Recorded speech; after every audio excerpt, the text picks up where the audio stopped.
Hello friends, स्वागत है आपका मेरे YouTube चैनल हिंदी कानूनी जानकारी में। आज हम बात करेंगे सीआरपीसी की धारा 178 के बारे में। यदि आप सीआरपीसी से रिलेटेड पिछली धारा का अध्ययन करना चाहते हैं तो आप यहां पर क्लिक करें। आई बटन पर क्लिक करेंगे तो यहां से आपको सीआरपीसी का पिछला वीडियो मिल जाएगा। हम बात करते हैं सीआरपीसी की धारा 178 के बारे में। ये कहती है जांच या विचारण का स्थान। हमने जो पिछला वीडियो देखा था उसमें बताया था जांच या विचारण का मामूली स्थान, यानी कि जहां पर अपराध हुआ है वहां पर उसका जांच और विचारण होगा। जांच यानी कि इंक्वायरी और विचारण यानी ट्रायल। यानी कि इंक्वायरी और ट्रायल मजिस्ट्रेट के द्वारा, न्यायालय के द्वारा कहां पर किया जाएगा? जिसके अधिकार क्षेत्र में, जिसके न्यायाधिकार क्षेत्र में वह अपराध हुआ है। तो ये कहती है सीआरपीसी की धारा 177, यानी कि पिछला वीडियो आप देख लेंगे उसमें। लेकिन यदि आप सीआरपीसी की धारा 178 की बात करें तो इसमें लिखा हुआ है जांच या विचारण का स्थान। यानी कि जांच या विचारण का स्थान में 3-4 कैटेगरी दी गई हैं। मान लेते हैं कि कोई अपराध ऐसा है जो एक या एक से अधिक स्थानों पर किया गया है। यदि एक स्थान पर किया गया है तो उसके न्यायाधिकार क्षेत्र में जो भी न्यायालय है वहां पर उसका विचारण हो जाएगा। लेकिन यदि वो ऐसा मामला हो जहां ये कंफ्यूजन हो कि अपराध यहां हुआ है या अपराध यहां हुआ है, यानी कि दो न्यायालय के क्षेत्राधिकार के अंतर्गत यदि कोई अपराध हुआ है तो ऐसे समय में उसका विचारण कहां किया जाएगा? सीआरपीसी की धारा 178 के बारे में हम अध्ययन करते हैं। क्या लिखा हुआ है इसमें? 4 पॉइंट दिए इसमें, का, खा, गा और घा। पहला पॉइंट दिया है जहां यह अनिश्चित है कि कई स्थानीय क्षेत्रों में से किस में अपराध किया गया है। यानी कि ये निश्चित ही नहीं है कि अपराध कहां पर हुआ है, पता ही नहीं है। मान लो कि ट्रेन में जा रहे हैं, ट्रेन इलाहाबाद से चली, दूसरे स्टेशन पे पहुंची, गया जी में पहुंच गई। अब गया जी में पहुंच के पता चला कि भैया सामान तो चोरी हो गया। अब सामान कहां चोरी हुआ पता ही नहीं है। तब ऐसे समय में कहां पर चलेगा? जहां पर व्यक्ति उतर रहा है वहां पर उस न्याय क्षेत्र में उसका जो है जाकर के रिपोर्ट दर्ज कराएगा और वहां पर उसका विचारण चलने लगेगा, ट्रायल चलने लगेगा। कहने का मतलब ये है कि यदि निश्चित स्थान पता नहीं है कि अपराध कहां पर हुआ है तो फिर ऐसे स्थान पर जहां पर व्यक्ति रिपोर्ट दर्ज कराता है या वो एक निश्चित स्थान बताने की कोशिश करता है कि साहब इस जगह हुआ, निश्चित नहीं है, ऐसे समय में उस जगह पर भी चल सकता है जहां पर व्यक्ति जो है पहुंचा हुआ है, पहुंच गया है, या जो व्यक्ति स्थित है वहां पर। जैसे ट्रेन का मैंने उदाहरण दिया। अब खा पॉइंट दिया है, का हमने पढ़ा, अब खा पढ़ते हैं कि जहां अपराध अंशतः एक स्थानीय क्षेत्र में और अंशतः दूसरे स्थानीय क्षेत्र में किया गया है। यानी कि अपराध का कुछ भाग इस क्षेत्र में किया गया है और अपराध का कुछ भाग उस क्षेत्र में किया गया है। इस प्रकार का यदि कोई मामला है, मान लेते हैं कि कोई व्यक्ति चोरी करके भागा। अब चोरी करना भी एक अपराध है, चोरी करके भाग गया और दूसरी जगह पे उसने प्रॉपर्टी रखी। तो दूसरी जगह पे प्रॉपर्टी रखी तो चोरी की प्रॉपर्टी को रखना भी अपराध है। तो इस प्रकार से देखें। अब वो बताइए कि कहां पर उसकी सुनवाई हो।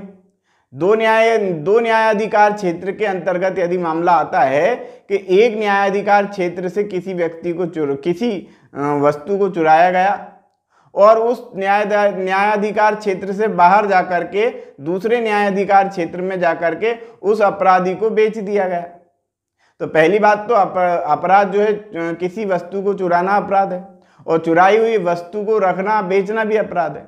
तो ऐसे समय में सुनवाई कहां पर होगी? तो दोनों में से किसी भी न्यायालय में सुनवाई हो सकेगी। यहां पर सीधा सीधा ये बता दिया। अब ग पॉइंट दिया है, यानी तीसरा पॉइंट दिया है जहां अपराध चालू रहने वाला स्थान है और उसका किया जाना एक से अधिक स्थानीय क्षेत्रों में लागू होता है। यानी कि कोई व्यक्ति किसी व्यक्ति को किडनैप कर लिया। अब किडनैप करने के बाद वो दूसरे स्थान पर ले गया उसको, अब उसको रखा हुआ है दूसरे स्थान पर। तो ऐसे समय में किडनैप जहां पर किया वो स्थान किसी दूसरे न्यायाधिकार क्षेत्र में है और लेके गया दूसरे न्यायाधिकार क्षेत्र में, तो अब कहां पर विचारण चलेगा यदि आदमी पकड़ा गया तो ऐसे समय में दोनों में से किसी भी स्थान पर विचारण चल सकता है। अगला पॉइंट दिया है कि जहां वह विभिन्न क्षेत्रों में किए गए कार्यों से मिलकर बनता है वहां उसकी जांच या विचारण ऐसे स्थानीय क्षेत्रों में से किसी भी स्थानीय अधिकारिता के अंदर न्यायालय जहां स्थित है किया जा सकता है। क्या लिखा हुआ है, ढंग से उसको पढ़ते हैं, इस तरह से पढ़ेंगे तो समझ में नहीं आएगा। क्या लिखा हुआ है, जहां वह विभिन्न क्षेत्रों में किए गए अपराधों से मिलकर के बनता है। यानी कि कोई ऐसा अपराध है जो विभिन्न क्षेत्रों से मिलकर के बनता है, यानी कि अलग अलग क्षेत्रों में किए गए अपराधों से मिला हुआ अपराध है। जैसे साइबर क्राइम है ना, साइबर क्राइम में जो है कोई व्यक्ति घर बैठे ही किसी के दूसरे व्यक्ति के अकाउंट से पैसे जो है हैंग कर लेता है, पैसे निकाल लेता है। इस प्रकार का यदि कोई व्यक्ति एक मोबाइल में दूसरे मोबाइल में वायरस छोड़ दे, इस प्रकार की कोई घटना हो, या इस प्रकार का कोई भी कृत्य हो जो एक से अधिक स्थानों पर किया गया अपराध हो, यानी कि विभिन्न क्षेत्रों में किए गए अपराध से मिलकर बनता है, ऐसा कोई अपराध है तो वहां जांच या विचारण ऐसे स्थानीय क्षेत्र में से किसी भी स्थानीय अधिकारिता के अंदर न्यायालय में उसकी सुनवाई की जा सकती है। यानी कि यदि विभिन्न क्षेत्रों से मिलकर के बना है तो किसी भी न्यायाधिकार क्षेत्र में जाकर के उसकी सुनवाई की जा सकती है यदि वह इस प्रकार का अपराध करता है। जैसे कि उदाहरण के मामले में यदि देखें ना, आतंकवादी जो है ट्रेनिंग देते रहते हैं, इधर भी ट्रेनिंग चल रही, उधर भी ट्रेनिंग चल रही, उधर भी ट्रेनिंग चल रही, तो अब ऐसा थोड़ी होगा कि न्यायाधिकार क्षेत्र कहाँ पर मानेंगे। यदि उन लोगों को पकड़ लिया गया तो कहाँ पर उनका क्षेत्र मानेंगे, ऐसा तो है नहीं। तो किसी भी क्षेत्र में जहाँ पर ट्रेनिंग चल रही है या कुछ भी हो रहा है तो उस क्षेत्र में से किसी भी एरिया में यदि पकड़ लिया जाता है तो किसी भी न्यायाधिकार क्षेत्र में उनकी सुनवाई की जा सकती है, ट्रायल किया जा सकता है, विचारण किया जा सकता है, इंक्वायरी की जा सकती है, जांच की जा सकती है। तो आज हमने अध्ययन किया सीआरपीसी की धारा 178 के बारे में।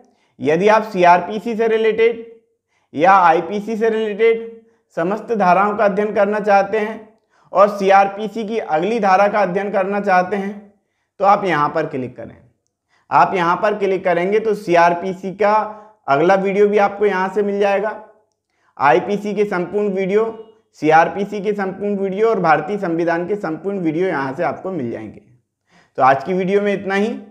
वीडियो यदि आपको पसंद आया हो तो वीडियो को लाइक करें, शेयर करें, कमेंट्स करें, और यदि आपने हमारे चैनल को अभी तक सब्सक्राइब नहीं किया है तो चैनल को सब्सक्राइब कर लें, बेल आइकॉन प्रेस कर दें ताकि अगली वीडियो का नोटिफिकेशन आपको मिल सके। ये वीडियो देखने के लिए बहुत बहुत धन्यवाद।